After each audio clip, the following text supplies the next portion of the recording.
Hey, Steve Zonard here with Treviso Realty. Happy Tuesday morning. Just a real quick update on the current market and inventory count, as we always do weekly. We're at 26,367 units with 497 selling in the last 7 days. Let's look at last week's inventory. So last week's inventory, we were around 25,561 units. So we're up about 1,000 units since last week. And sales pretty much similar. We're at 590. We're at 497 now. So we lost a little bit of sales.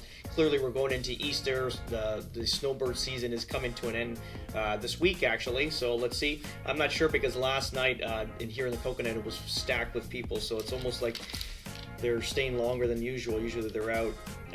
If we kind of move it to Stero, how many units available for sale, and this is pre-con and resale, we're at 956 units for sale with 27 selling in the last 7 days, it's pretty good numbers for the size of the community.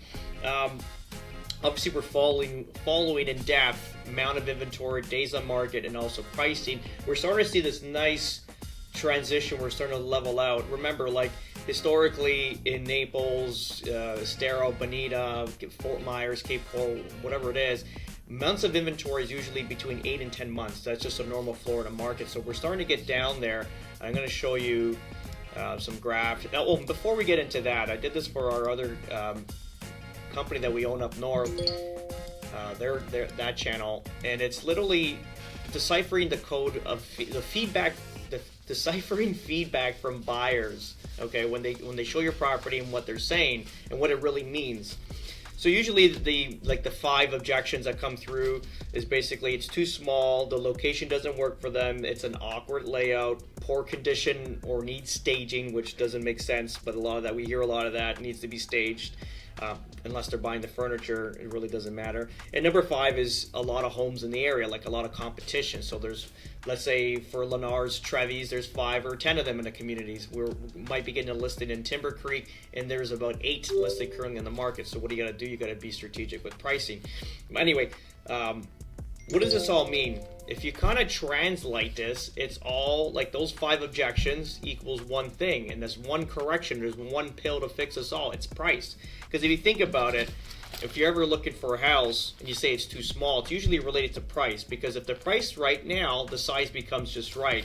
If you price it right, the location might work. You might tend to drive an extra 5-10 minutes just based on the price. It's affordable now.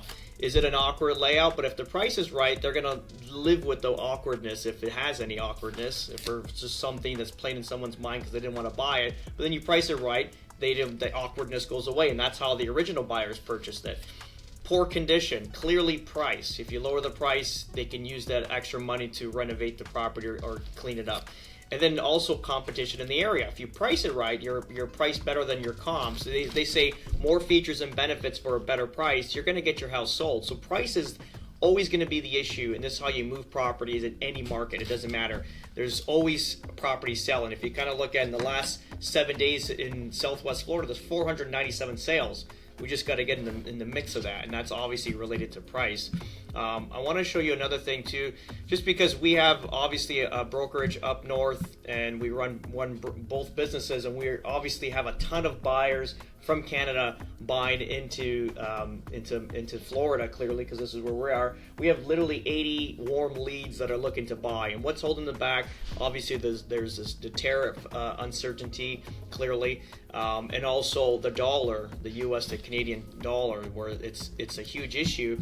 And then we follow this. I mean, a lot of regular agents wouldn't be following all this because we run on both sides of the border, and we have a ton of business coming in from there into Florida. We're looking at this daily because this makes all the difference. If you kind of look back here, we were at let's look year to date. We were at a 144. So basically every dollar US dollar costs the Canadian 144. So it's 44% markup on the dollar.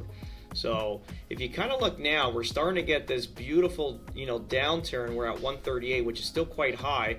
If we can get back down to, let's see, back in 22, we're at the 125, 128 mark, which is still about 25 to 30% on top of their dollar. We're going to have a ton of buyers coming in and ready to buy. And this is where we're looking at right now in order to they get our buyers back intrigued is obviously that dollar needs to get down, and it's also the rates. We're still dealing with very high rates here in the U.S., and that is based on this factor right here, the government 10-year yield. And we had some momentum earlier this week. We got it under 4%, and this is where we started seeing some transition with the obviously mortgages getting down, and now we went back up to 4.4, which is hindering our DSCR loans that we use for nationals. So again, we're going to keep a good eye on this, and hopefully we can get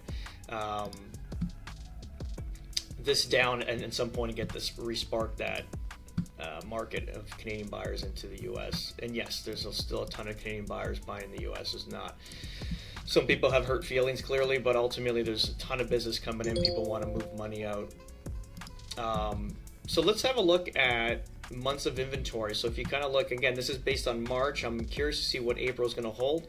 Hopefully it's further down, but you're starting to see this dip. So you see this like lateral, and then we're starting to get this drop off. And this should be doing great because you look at this. If you look at Naples is 10.7 months of inventory. That's what a normal Naples market looks like, 10.7 months of inventory. Cape Coral, and then also Bonita. If you kind of look at those months of inventory, that's what that's all about. Again, these are single family dwellings. When you get into condos is a mess, to be honest. If you kind of see, look at the months of inventory here. There's less buyers, and just remember they have issues. If you're in a flood zone, you're going to stay in the market longer. Why? Because of insurance rates. You're not going to sell a condo with a $7,000 insurance policy to attach to it.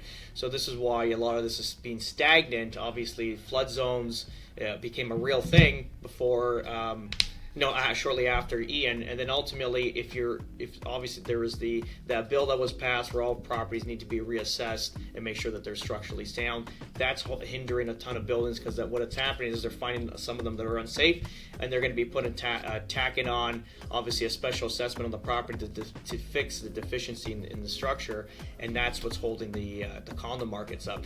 And this is my whole entire career in real estate, 15 years, all the years. I've been investing in real estate since I was 21 years old. I'm 43 now, so it's been like 22, is that 22 years?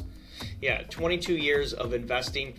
Never bought a condo. I don't ever buy condos. There's too many risk factors. They're easy to buy, I get it, but there's so much risk factors. And just remember, you want to make money, you got to have a product that nobody has, or at least amount of people have. If you have a condo and you have, especially where we're from, you have 60, 70 stories and you have 6, 7 floor plans to choose from, and then there's literally 3 to 5 of those units per floor. Think about your competition. Remember, a lot of these investors buy condos, and then ultimately they try to get them on the market, and ultimately what happens? At one point, if there's a special assessment, you got a flood of inventory, you're going to be fighting for prices, you're going to blow them out. This is why we never buy condos. We always stay with single-family dwellings or townhouses or villas, like semi-detaches, where this is obviously you're not attached to like a building. Even though we are in HOAs now, but it's still a single-family dwelling. You got your own land. Yeah, you're attached to the HOAs. You got to make sure that's sound clearly. If there's not special assessments on the amenity centers and all that, so there's another factor we need to look at. But it's a lot more of a safer investment. But that's pretty much it. I hope you guys have a great day. If you have any questions regarding real estate to buy out here, give us a call. We are going to set up a Zoom conference very shortly for buyers that are looking to buy into the Florida market. Clearly, right now we're seeing prices downward. We're sending out a deal of the week, something we kind of look through what the builders are offering, what we feel that can be cash positive if you are an investor, or if you're looking for yourself secondary home and you want some rental income attached to it, we got products for that as well. But that's pretty much it, guys. Have a great day. Bye bye.